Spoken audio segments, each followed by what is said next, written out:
Student आगे बढ़ेंगे प्रेमचंद के फटे जूते में। आगे है, यह कैसा आदमी है जो खुद तो फटे जूते पहने फोटो खिंचा रहा है पर किसी पर हंस भी रहा है। ठीक है, अब आगे इसमें ये बताया जा रहा है कि जो प्रेमचंद जी की कहानी व्यंग में कि इसमें जो स्वरूप बताया गया है कि खुद फटे जूते पहने हैं, एक पैर के जूते से उंगली दिख रहा है और फ़ोटो खिंचा रहे हैं। वही इसमें लेखक लिखते हैं कि एक ऐसा आदमी है कि जो तो खुद फटे जूते पहन रखा है, ठीक है, पहना है, पर किसी पर वो हंस भी रहा है।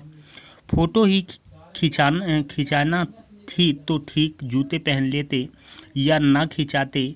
फ़ोटो न खिंचाने से क्या बिगड़ता था? शायद पत्नी का आग्रह रहा हो और तुम अच्छा चल भाई भाई कहकर बैठ गए होंगे। ठीक है, मगर यह कितनी बड़ी ट्रेजेडी है कि आदमी के पास फ़ोटो खिंचाने को भी जूता न हो। मैं तुम्हारी यह फ़ोटो देखते देखते तुम्हारे कलेश को अपने भीतर महसूस करके जैसे रो पड़ना चाहता हूँ, मगर तुम्हारी आँखों का यह तीखा दर्द भरा व्यंग मुझे एकदम रोक देता है। ठीक है, अब इसमें ये बताते हैं कि फ़ोटो खिंचाना था तो ठीक है खिंचा लेते, परंतु कोई अच्छे से जूते पहन लेते।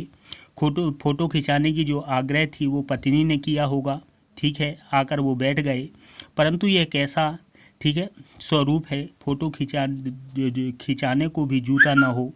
मैं तुम्हारी यह फ़ोटो देखते देखते तुम्हारे कलेश को अपने भीतर महसूस करके रो पड़ना चाहता हूँ, रोना चाहता हूँ, मगर तुम्हारी आँखों का यह तीखा दर्द भरा व्यंग मुझे एकदम रोक देता है। तुम फोटो का महत्व नहीं समझते होते तो किसी से फ़ोटो खिंचाने के लिए जूते मांग लेते। लोग तो मांगे के कोट से वर दिखाई करते हैं और मांगे की मोटर से बारात निकालते हैं। फ़ोटो खिंचाने के लिए तो बीवी तक मांग ली जाती है। तुमसे जूते ही मांगते नहीं बने। तुम फ़ोटो का महत्व नहीं समझते। लोग तो इत्र छुपर कर फ़ोटो खिंचाते हैं जिससे फ़ोटो में खुशबू आ जाए। गंदे से गंदे आदमी की फ़ोटो भी खुशबू देती है। ठीक है, अब इसमें ये बताया जा रहा है फ़ोटो का महत्व कि फ़ोटो का महत्व तुम नहीं समझते। अगर समझते होते तो फ़ोटो खिंचाने के लिए किसी से जूते मांग लेते। यहाँ तक कि लोग अपनी जो इच्छाएं हैं फ़ोटो खिंचाने की, ठीक है, उसको पूरा करने के लिए कोट मांगकर वर दिखाई करते हैं। मीन शादी के लिए जो लड़के देखे जाते हैं वो कोट मांग कर ही पहन कर देखते हैं और मांगने से मोटर से बारात निकालते हैं। ठीक है, मांगी हुई जो गाड़ी है उससे बारात निकाल लेते हैं। फ़ोटो खिंचाने के लिए बीवी तक मांग ली जाती है। ठीक है, कुछ लोग तो ऐसे भी होते हैं जो बहुत सारा इत्र लगाकर, ठीक है, सुगंधित इत्र लगाते हैं, ठीक है, और फिर फ़ोटो खिंचाते हैं जिससे उसमें खुशबू आ जाए, ये माना जाता है। परंतु आगे है, गंदे से गंदे आदमी की फ़ोटो भी खुशबू देती है। टोपी 8 आने में मिल जाती है और जूते उस ज़माने में भी 5 रुपये से कम में क्या मिलते होंगे। जूता हमेशा टोपी से कीमती रहा है। अब तो जूते की कीमत और बढ़ गई है और एक जूते पर 25 टोपियाँ न्यौछावर कर देते हैं। तुम भी जूते और टोपी के अनुपातिक मूल्य के मारे हुए थे। यह विडंबना मुझे इतनी तीव्रता से पहले कभी नहीं चुभी जितनी आज चुभ रही है। जब मैं तुम्हारा फटा हुआ जूता देख रहा हूँ।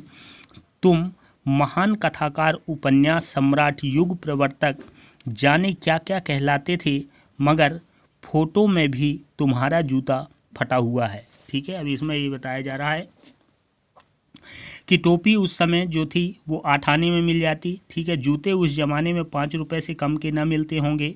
इसमें जूता हमेशा टोपी से कीमती रहा है।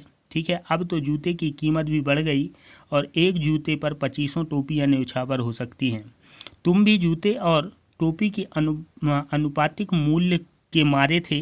ठीक है, आगे लेखक बताते हैं कि तुम टोपी और जूते के अनुपातिक जो मूल्य है उसके मारे थे। यह विडंबना मुझे इतनी तीव्रता से पहले कभी नहीं चुभी। ठीक है, जो ये विडंबना है, ये समस्या है, ये पहले कभी नहीं चुभी इतनी जितनी आज चुभ रही है। ठीक है, लेखक ये बता रहे हैं कि जितना आज चुभ रहा है। जब मैं तुम्हारा फटा हुआ जूता देख रहा हूँ। तुम महान कथाकार, उपन्यास सम्राट, युग प्रवर्तक, जाने क्या क्या कहलाते थे। ठीक है, तुम जो हैं क्या हैं कि एक महान कथाकार हैं, उपन्यास सम्राट हैं, युग प्रवर्तक जाने जाते हैं और न जाने क्या क्या कहे जाते हैं, मगर फोटो में भी तुम्हारा फटा हुआ जूता